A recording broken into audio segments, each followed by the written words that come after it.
पाकिस्तान की बड़ी जीत, मोदी कश्मीर पर बात करने के लिए तैयार। तकरीर में राफेल का जिक्र तक नहीं किया। 6-0 की शिकस्त कहीं गुम हो गई। इंडिया की भड़कें और दावे।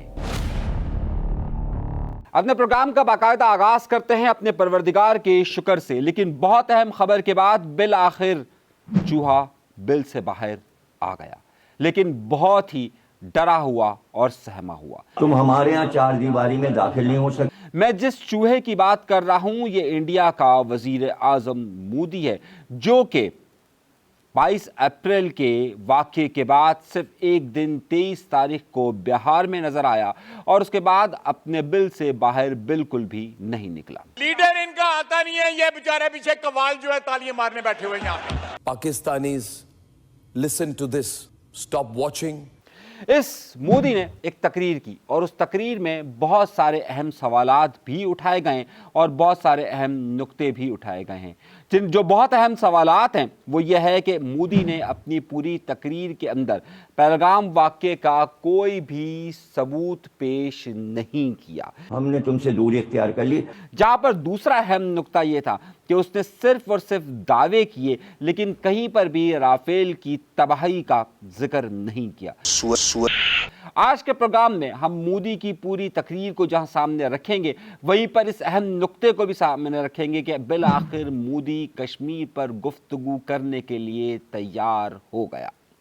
अब आए इस पूरी गुफ्तगू को समेटते हैं। मोदी ने आज अपनी कौम से खिताब करने का फैसला किया और जब मैंने इसका खिताब सुना तो मैं समझा कि शायद एक हारा हुआ खिलाड़ी अपनी शिकस्त को तस्लीम करेगा और वो बिल्कुल उसी तरीके से जिस तरीके से इंडिया का वजीर आज़म शास्त्री था और उसने अपना इस्तीफ़ा दे दिया था अपनी शिकस्त पर, वो देगा। लेकिन मुझे ऐसा लगा कि जैसे मोदी ने फिर अपनी आवाम को धोखा देने का फैसला कर लिया है।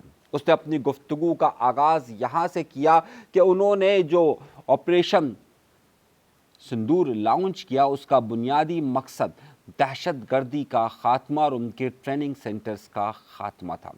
उसने दावा किया कि उसने करीबन 100 के करीब दहशतगर्दों को मार दिया है और तमाम के तमाम दहशतगर्दी के यूनिट्स खत्म कर दिए गए। भारत के इन हमलों में 100 से अधिक खूंखार आतंकवादियों को मौत के घाट उतारा गया। उनके ट्रेनिंग सेंटर्स पर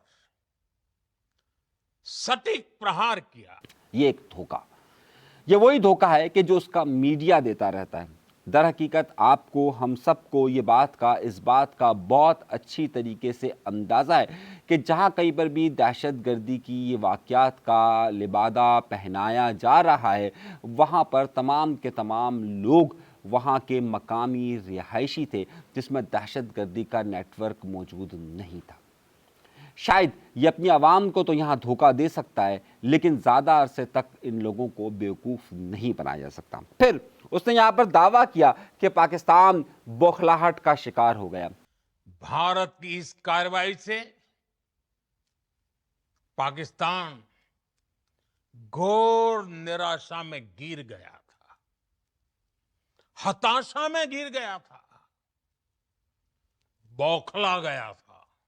अगर आप पाकिस्तान के किसी भी आम शहरी से पूछेंगे और पाकिस्तान ने जिस तरीके से इस जंग को एंजॉय किया है, तो आपको अंदाज़ा होगा कि यहाँ पर बौखलाहट का अंदाज़ा बिल्कुल भी नहीं है, बल्कि उसका एक जो वो पिक्चर्स इंडिया के अंदर पेश कर रहे हैं उसके बिल्कुल बरक्स सूरत हाल पाकिस्तान के अंदर रही।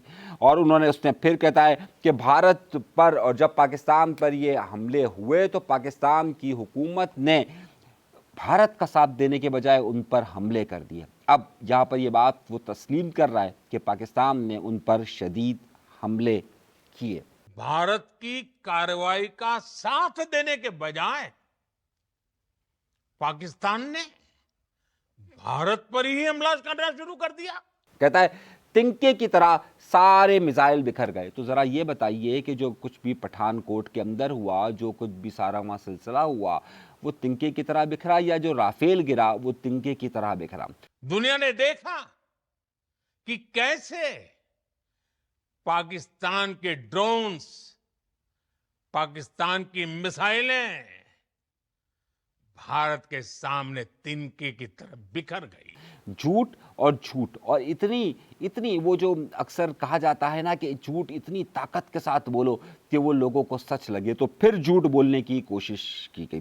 फिर कहता है कि पाकिस्तान को, फिर क्या कहा है कि 10 मई की दोपहर को पाकिस्तान के डीजीएमओ ने राब्ता किया, जबकि ये झूठ है। और आपके बात इल्म में होगा कि ट्रंप इस बात का अनाउंसमेंट कर चुका।